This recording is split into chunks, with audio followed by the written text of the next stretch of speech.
চিন্ময় প্রভুকে গ্রেপ্তারে আপত্তি জানিয়েছে বিএনপি, তারপর ইসকনকে নিষিদ্ধ করতে আপত্তি জানিয়েছে বিএনপি, তারপর প্রথম আলো আর ডেইলি স্টারকে মানে অতিরিক্ত প্রেম দেখিয়েছে। তাইলে আসলে বিএনপি চায় কি? আওয়ামী লীগ ক্ষমতায় থেকে মনে করেন যে ওয়াজ মাহফিলে বাধা দিত। ওয়াজ মাহফিলে বক্তারা তারা ভালো মন্দ দুইটা বলতেই পারে, কিন্তু বর্তমানে বিএনপি ক্ষমতায় না গিয়েও ওয়াজ মাহফিলে যে পরিমাণে বাধা দিচ্ছে, যদি তারা ক্ষমতায় যায়, ক্ষমতায় গেলে কি অবস্থা হবে এটা আমার প্রশ্ন। সিদ্ধান্ত দিতে পারে তারা।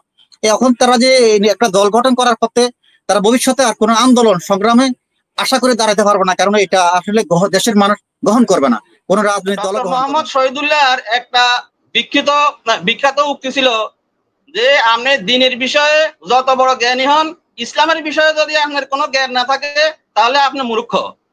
বিএনপির বিভিন্ন নেতারা ইসলামের পরিপূর্ণ জ্ঞান না থাকার কারণে ওয়াজ মাহফিল সম্পর্কে বিরূপ মন্তব্য করে এবং বিভিন্ন জায়গায় বাধা সৃষ্টি করে। আপনারা যদি এরকম কাজ থেকে বিরত না থাকেন, আগামী নির্বাচনে আপনাদের ফলাফলের মধ্যে প্রতিক্রিয়া সৃষ্টি হবে। একটা বিষয় হচ্ছে, শেখ হাসিনা তথা আওয়ামী লীগ বিষয়ে ভারতের সকল রাজনৈতিক দলগুলো ঐক্যমত হলেও আমাদের দুর্ভাগ্য, আমাদের দেশের রাজনৈতিক দলগুলো ঐক্যমত হতে পারেননি। একটা বিষয় হচ্ছে, বিএনপি এ যাবৎকালের যতগুলো ভুল করেছে তার অন্যতম ভুল হলো তাদের অনীহার কারণে জাতীয় সরকার গঠন হতে পারেনি। জাতীয় সরকার যদি গঠন হতো তাহলে এরকম দুর্বল সরকার গঠন হতো না, এবং আওয়ামী লীগ এ যাবৎকালে যতগুলো বিশৃঙ্খলা করেছে এসব করারও সাহস পেত না। কিন্তু আমাদের দুর্ভাগ্য, আমাদের বিভিন্ন রাজনৈতিক দলগুলো বিদেশি প্রভুদের আগ্রহ থাকে, বিভিন্ন বিদেশিদের কথা শুনে আবার অনেকে টাকা পয়সার কাছে বিক্রি হয়ে যায়। আমাদের দুর্ভাগ্য যে দেশপ্রেমিক রাজনীতিবিদ এখনো সৃষ্টি হয় নাই। দ্রব্যমূল্য নিয়ন্ত্রণে সরকার ব্যর্থ হয়েছে। দ্রব্যমূল্য নিয়ন্ত্রণে সরকারের পাশাপাশি কি আমাদের রাজনৈতিক দলগুলোর কোনো দায়িত্ব ছিল না? শুধু আওয়ামী লীগ এরাই কি ব্যবসা বাণিজ্য করে? বিএনপির নেতা কর্মীরা কি ব্যবসা বাণিজ্য করে না? উনাদের কি উচিত ছিল না যে এগুলো নিয়ন্ত্রণ করার ব্যবস্থা গ্রহণ করার? এখন আপনারা যদি দেশ নিয়ন্ত্রণ করতে না পারেন, আমাদের দলে তো নিয়ন্ত্রণের মধ্যে নাই। এই 5 মাসে এত বড় একটা রাজনৈতিক দল থেকে 2500 থেকে 3000 নেতা কর্মী দল থেকে বের করে দিয়েছেন। কি কারণে? দলীয় শৃঙ্খলা ভঙ্গের কারণে। আপনারা এত বড় একটা দল যদি নিয়ন্ত্রণ করতে না পারেন, তাহলে ভবিষ্যতে আমরা দেশ নিয়ন্ত্রণ করবেন কিভাবে? এসব থেকে যদি আমরা বেরিয়ে না আসেন, আগামী নির্বাচনে আমাদের প্রতিক্রিয়া হবে। ধন্যবাদ আপনার সবাইকে। ধন্যবাদ আপনাকে। হাসান খন্দকার সাহেব আনমিউট করতে হবে, আনমিউট করে কোন প্রশ্ন? জি, আসসালামু আলাইকুম। এনামুল হক ভাই, আমাকে সুযোগ দেওয়ার জন্য ধন্যবাদ। সম্মানিত আলোচকবৃন্দের নিকট একটি প্রশ্ন। আমরা বিগত সরকারের আমলে যে রং দেখেছিলাম, এই আগস্টের পরে আমরা সেম রং দেখতে পাচ্ছি। বিশেষ করে বিএনপির নেতাকর্মীদের মাধ্যমে বিভিন্ন জায়গায় চাঁদাবাজি, সন্ত্রাসী এগুলো দেখতে পাচ্ছি। তাছাড়া আমরা বিভিন্ন সময় দেখেছি ওয়াজ মাহফিলে আলিম উলামাদেরকে খুবই নগ্নভাবে বাধা দেওয়া হতো। এটা ছিল আওয়ামী লীগের একটা ধরন, কিন্তু বর্তমানে আমরা বিএনপির কাছ থেকে সেম জিনিস দেখতে পাচ্ছি। তাহলে কি আমরা মনে করতে পারি যে বিএনপি আওয়ামী লীগের রঙে রঙিন হয়ে আওয়ামী লীগ বিএনপি হয়ে ফিরে আসছে? এটাকে আমরা মনে করতে পারি কিনা? ধন্যবাদ। আসসালামু আলাইকুম, আশা করি যারা উপস্থিত আছেন সবাই ভালো আছেন। আসলে আমার প্রশ্ন, আমার ছাত্র ভাইরা যারা মানে বিভিন্ন আন্দোলন সংগ্রাম করে যে আজকে আমরা এইখানে স্বৈরাচার সরকারকে বিতাড়িত করি, আমরা এই পর্যায়ে আসছি। আসলে আমার ছাত্র ভাইরা বিভিন্ন বিশ্ববিদ্যালয়, বিভিন্ন ডাকসু নির্বাচন হয়, ওই নির্বাচন তারা উঠে আসতে পারতো। ওনারা একটা রাজনৈতিক দল গঠন না করি ওনারা যে ভবিষ্যতে একটা আন্দোলন করবে, একটা দাবি নিয়ে দাঁড়াবে, সেই সুযোগ তার থাকবে না আর কোনো বিশ্ববিদ্যালয়। কারণ ছাত্ররা একটা রাজনৈতিক দল কোনো প্রয়োজন ছিল না, লেখাপড়া শেষ করে তারা রাজনীতি আসবে। বিশ্ববিদ্যালয় যে কোনো নির্বাচন, ওইখান থেকে তারা জাতীয় নির্বাচনে উঠতে পারে, একটা সিদ্ধান্ত দিতে পারে তারা। এখন তারা যে একটা দল গঠন করার পথে তারা ভবিষ্যতে আর কোনো আন্দোলন সংগ্রামে আশা করে দাঁড়াতে পারবে না, কারণ এটা আসলে দেশের মানুষ গ্রহণ করবে না, কোনো রাজনৈতিক দলও গ্রহণ করবে না। আর বিশেষ করে আমাদের যে আজকে যে উপদেষ্টা যারা আছে, আজ 5 থেকে 6টা মাস যে পুলিশ বাহিনী যারা যে নির্যাতন করছে, যে দুর্নীতি করছে, তাদেরকে তো লাগে গ্রেফতার করতে পারে না। ডিবি প্রধান হারুন, দেখেন হাজার হাজার কোটি টাকা সম্পদ সে লুটপাট করছে, তাকে গ্রেফতার করতে পারে না। তারা কি জন্য বসছে? আসলে বিপি নুরুল হক নূর বলছিল একটা জাতীয় সরকার করার জন্য, যদি একটা জাতীয় সরকার করতো তাহলে আসলে এই দেশের যে আজকে যে যে একটা অবস্থাটা এখান থেকে আসলে শক্ত একটা দমন করতে পারতো, কিন্তু তারা আসলে দেশকে কোন রকম কন্ট্রোল করা সম্ভব হচ্ছে না। তারা এখনো যদি বসি সকল রাজনৈতিক দলদেরকে নিয়ে কিভাবে দেশটা পরিচালনা করা যায়, দুর্নীতি মুক্ত, সন্ত্রাস মুক্ত, চাঁদাবাজ মুক্ত, ভবিষ্যতে যারা দুর্নীতি করবে তাদের যাতে আজীবনের জন্য সার্কিট থেকে বরখাস্ত করা হয়, এমপি হোক, মন্ত্রী হোক, পুলিশ হোক, যাতে শক্ত একটা নিয়ম করা হয়, সিস্টেম করা হয়। এইভাবে যদি লেজুক কথা বলি, দুর্বল কথা বলি, কখনো দেশ শাসন করা সম্ভব না। দুর্নীতিগ্রস্ত লোক সবাইকে আজীবনের জন্য বরখাস্ত করতে হবে। ধন্যবাদ সবাইকে। আসসালামু আলাইকুম। ধন্যবাদ, ধন্যবাদ নজরুল ইসলাম। সম্মানিত সঞ্চালক ভাই, অতিথিবৃন্দ, বিশ্বের যে দেখার থেকে দেখছেন শুনছেন, একটা হাদিস শরীফে আছে, শেষ জবানায় হাতে অঙ্গার, জ্বলন্ত অঙ্গার রাখা যেমন কষ্টকর হবে তেমনি ইমান রক্ষা করাও কষ্টকর হবে। আমি আমার মৌলানা হুসাইন ভাইয়া চলে গেছেন, যাই হোক আন্তর্জাতিক বিষয়ক একজন ভাইয়া আছেন, উনার কাছে আমার চাওয়া, গতকালই কুমিল্লা ভিক্টোরিয়া কলেজ কর্তৃপক্ষ মসজিদে কোরআন পাঠ নিষিদ্ধ করেছে। এর পূর্বে ঢাকা বিশ্ববিদ্যালয়ে ইফতার মাহফিলে বাধা, আক্রমণ, কোরআন তেলাওয়াত নিষিদ্ধে সার্কুলার ইস্যু। আমি শুধু কোরআন শরীফের কি মর্যাদা এইটুকু বলেই শেষ করে ফেল দেবো। বেশবাসী বিচারের শেষে বেশবাসী বেহেশতে, দুজকবাসী দুজকে। আল্লাহ ওয়াদা দিয়েছেন আমাদেরকে দেখা দেবেন।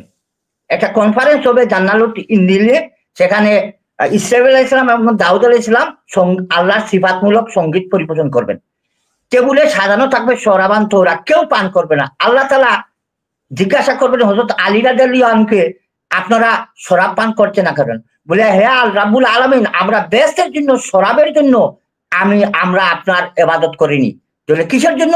আপনার দর্শন দেওয়ার জন্য। ঠিক আছে, আমি দর্শন দিলাম। দর্শন দেবেন, সবাই খুশি বাঁচি হবে।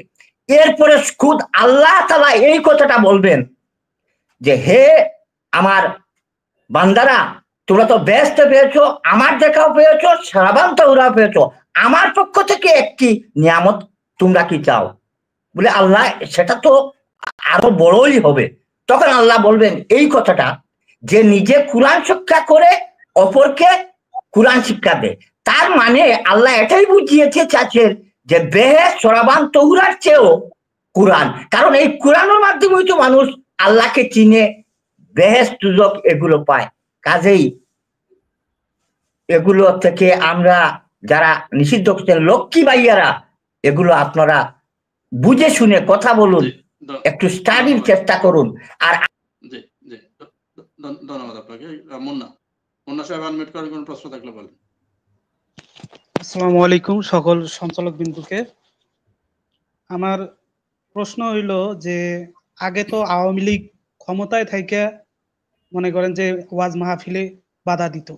ওয়াজ মাহফিলে বক্তারা তারা ভালো মন্দ দুইটাই বলতেই পারে, কিন্তু বর্তমানে বিএনপি ক্ষমতায় না গিয়েও ওয়াজ মাহফিলে যে পরিমাণে বাধা দিচ্ছে, যদি তারা ক্ষমতায় যায়, ক্ষমতায় গেলে কি অবস্থা হবে, এটা আমার প্রশ্ন। দ্বিতীয়ত, জাতীয় সরকার গঠনের সর্বপ্রথম বাধা দিয়েছিল বিএনপি, কারণ তারা চেয়েছিল যে জাতীয় সরকার যদি গঠিত হয় তাহলে এই সরকার দীর্ঘদিন থাকবে এবং তাদের নির্বাচন দেরি হবে। এই জন্য যে বিএনপি জাতীয় সরকার গঠনে সম্মতি দেয় নাই। তারপরে ছাত্র উপদেষ্টারা এখন পর্যন্ত যেগুলো সিদ্ধান্ত নিছে, সবগুলো সিদ্ধান্তে বিএনপি না করে দিছে। যেমন চুপ্পিকে সরাতে আপত্তি, সংস্কারে আপত্তি, ছাত্রলীগ নিষিদ্ধে আপত্তি, আওয়ামী লীগ নিষিদ্ধে আপত্তি, ৭২-এর সংবিধান বাতিলে আপত্তি, দেশপ্রেমিক ফিরোজকে বহিষ্কার করেছে বিএনপি, ওসি নিজাম ঘটনায় শহীদুলকে বহিষ্কার করেছে বিএনপি, চিন্ময় প্রভুকে গ্রেপ্তারে আপত্তি জানিয়েছে বিএনপি, তারপর ইসকনকে নিষিদ্ধ করতে আপত্তি জানিয়েছে বিএনপি, তারপর প্রথম আলো ডেইলি স্টারকে মানে অতিরিক্ত প্রেম দেখিয়েছে। তাইলে আসলে বিএনপি চায় কি? আরেকজন দর্শক আছেন, আবু মুসা, আনমিউট করেন, কোন প্রশ্ন থাকলে বলেন। আবু মুসা। এনামুল হক মনির ভাই সহ আপনার প্যানেলের সকল সম্মানিত আলোচক বৃন্দকে আমার পক্ষ থেকে আসসালামু আলাইকুম ওয়া রাহমাতুল্লাহি ওয়া বারাকাতুহু। সকলের অভিযোগ বিএনপির প্রতি।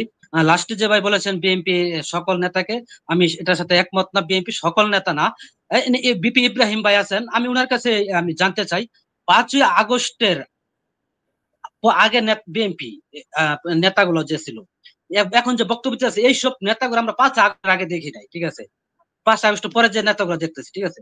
আমার প্রশ্ন হলো এরা 5 আগস্ট আগে কোথায় ছিল? এখন আপনি একটা বক্তব্য অনলাইনে দিবেন, একটা কথা বলবেন অনলাইনে এসে বলে, এটা তো আপনার ওই এলাকাতে থাকে না, আপনার ওই গন্ডিতে থাকে না, এটা তো ভাইরাল হয়ে যায়, এটা সবার কাছে মেসেজটা চলে যায়। যখন আপনারা অনলাইনে বা কোনো সোশ্যাল মিডিয়া কোনো মিডিয়ার সামনে কথা বলবেন, তখন আরো সতর্ক সহিত কথা বলা আমি মনে করি উচিত, কারণ না হলে এগুলো ভাইরাল হয়ে জনগণের কাছে একটা মিসআন্ডারস্ট্যান্ডিং হয়ে যায়। 5 আগস্টের পর বিএনপির যেসব নেতাগুলো 5 আগস্ট আগে দেখি নাই, তারা কিন্তু বিভিন্ন ভাবে বিভিন্ন বক্তব্য দিয়ে বিএনপি কে প্রশ্নবিদ্ধ করতেছে, এবং আজকে দেখেন আপনি যে এখানে প্রশ্নগুলো করে যাচ্ছে সব খালি বিএনপির বিরুদ্ধে অভিযোগ, লুটতরা, চাঁদাবাজ। এটাও কি মেনে নেওয়া যায় যে আপনি গরু চুরি করে বুড়ি বর্জন করবেন? এগুলোকে মেনে নেওয়া যায়? আমরা বিএনপি করি, বিএনপি সমর্থন করি, আমরা তো এগুলো ফেস করতে হয়। আমরা সাধারণ জনগণ, আপনাদের হয়তো কেউ জিজ্ঞেস করতে পারে না বা সাহস পায় না, কিন্তু আমাদের ফেস করতে হয়। আমাদেরকে জিজ্ঞেস করে প্রশ্ন করে যে তোমরা গরু চুরি করে বনভোজন করো, তাহলে তোমরা এই আওয়ামী লীগের থেকে পার্থক্যটা কোথায় হইলা? তোমরা তো এই আওয়ামী লীগের মতোই। এগুলো আমাদের ফেস করতে হয়, আমাদের জনগণের প্রশ্ন করে, ঠিক আছে? তো এগুলো থেকে আমরা কিভাবে বেরিয়ে আসবো? এই বিএনপি কে আমরা প্রশ্নবিদ্ধ কিভাবে রাখতে পারবো? বিপি ইব্রাহিম ভাই, আপনি একটু দয়া করে আলোচনা করবেন। ধন্যবাদ। আসসালামু আলাইকুম।